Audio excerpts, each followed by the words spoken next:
In this video, we're going to take a look at rounding a number, a couple strategies on how we round, and the reasons why those are the things that we do. Okay? So looking at our first problem, it's 63, and we want to be able to round to the nearest 10. So the first thing I want to do is go ahead and plot that on the number line. So I think 63 is going to go right here. And based on the ones place, that's going to help me judge which 10 is closer to 63, or which 63 is closer to. I can see that I've given myself 1, 2, 3, and 4 as numbers that will tell the tens place to stay the same, and 5, 6, 7, 8, and 9 as ones places that will tell the tens place needs to add 1 or add a 10 to it. Okay? So I can see here 3 falls in the category that should stay the same, so my tens place should stay the same, so this 6 here is going to stay a 6, and the ones place after it is going to round down to a 0. So this ones place then becomes a 0. 63, round to the nearest 10, rounds to 60. And we can easily see on the number line that 63 is closer to 60. But that's a good strategy for when we get closer to numbers that have larger values. In our next problem, we have 37, and we want to round that to the nearest 10. Our two choices are 30 or 40, so I'm going to go ahead and plot 37 on the number line, and I know the 7 in the ones place is going to tell me to plot it right here. I can see that this 7 falls on top of the category where I should add 1 to the tens place. The tens place is my 3, so adding 1 to the tens place is going to make this 3 turn into a 4. And the ones place, after the number we rounded, is going to turn into a 0. I can see on my number line that 37 is closer to 40, and based on the number 7 being closer to the next tens place, that also tells my tens place, the 3, that needs to round up or add 1 to 4. We're going to do something similar when we're rounding to the nearest hundreds place, but instead of looking at the ones place to round, I'm going to look at the tens place. I'm also going to plot this point on my number line. I don't have hundreds listed out, but I'm going to estimate and say that 251 is going to fall about here. I'm rounding the hundreds place either to 200 or 300, and instead of looking at the ones, I'm going to look at the tens place. This tens place is a 5 in the tens, which stands for 50, so I know that this 50 right here is going to be closer to 300. It's also on the list of numbers that I add 1 to. So 5 is going to tell this 2 to add 1. This 2 will become a 3. And there's 2 digits, 1, 2, after the hundreds place. So both of these will become zeros. 1, 2 zeros. So 251, round to the nearest 100, rounds to 300. I'll do one more problem. We'll look at 499. I'll go ahead and plot that. So I know here's 470, 480, 490. I think 499 is about here. Now I can obviously tell it's closer to 500 on a number line, but if I didn't have a number line, I could just do it on looking at just the numbers, looking at the hundreds place, and looking at the digit next to it, the tens. I know that 9 is a number that tells my greatest place value that I'm rounding to round up or to add 1. So 4 plus 1 is 5, and the 2 digits afterwards will become zeros, 500. Okay, I'll work out a couple of problems real quick. Notice I have my references. If I'm looking at these digits as references, 0, 1, 2, 3, and 4 tell me to stay the same. And 5, 6, 7, 8, 9 tell the number that I'm rounding that I need to round up or to add 1. So what I want to do here is round these numbers to the nearest 1,000.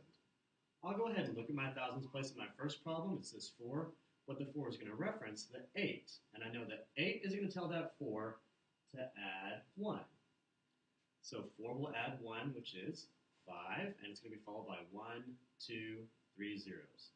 1, 2, 3 zeros. Okay, let's look at the next problem. I have my 7 in the thousands place. I will reference the 5 next to it. 5 is also in the category of numbers, where I will add 1 to the number that's being rounded. 7 plus 1 is 8, followed by 1, 2, 3 zeros. 1, 2, 3 zeros. And my comma. I'll do the same thing with these, but you can see that now the thousands place is not the greatest place value. I will still underline the thousand place and reference the next place value. 4 is a number that tells me to stay the same. So my 1 is going to stay the same. The 1, 2, 3 digits after it will become zeros, and the 2 digits in front of it, the 10,000s and the 100,000s place, they're also going to stay the same. So this 3 and this 5 are going to come right here. So 351,449 rounded to the nearest thousand is 351,000. And we'll look at the same kind of idea here. This is the thousands place. That's what I'm rounding, the nearest thousand. I'll reference the number next to it. This 9 is going to tell it to add 1. So this one's a little interesting. I'll just put a plus 1 here, and I can do it kind of like a math problem. 9 plus 1 is 10. I'll carry or regroup my 1. 1 plus 2 is 3. And I have 1, 2, 3 zeros that should come afterwards. 30,000. We'll look at a couple more. This just says round it to the largest place value. So the place value we round each time is going to change. Here it's a hundreds place, referencing a 2. 2 says that my rounded place is going to stay the same. 8 will stay in 8. And the 2 numbers after it are going to turn into zeros. Here, the largest place value is at 6 in the 10,000s. It references a 7. 7 is a number that I need to add 1 to the rounded place value. So 6 plus 1 will equal 7, followed by 1, 2, 3, 4 zeros.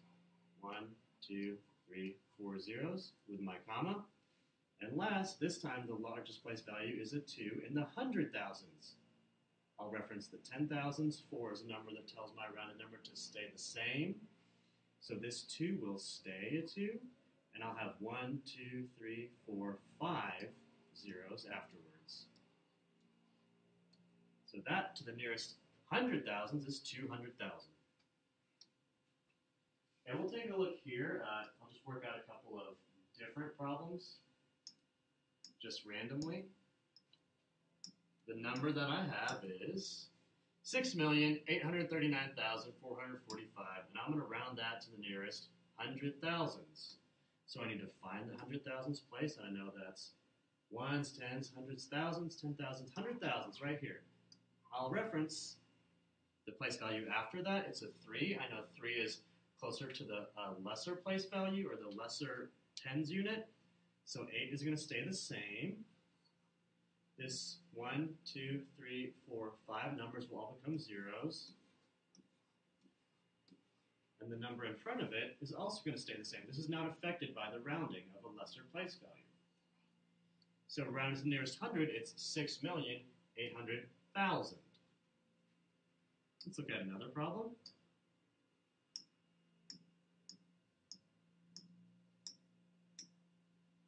We have 4,077,553 rounded to the nearest tens place. Okay, so even though it's small, we're still going to do the rounding here down at the tens place. I'm going to reference the ones. 3 is a number that is closer to the lower tens unit, so that's going to tell my rounded number to stay the same. This will become a 5. Any digits after it, there's only 1, will become a 0, and any digits in front are not affected, so they will also stay. So the 4,077,550 is our answer. Watch this video again. Let me know if you have any questions, and hopefully this was helpful. That's a couple strategies for rounding.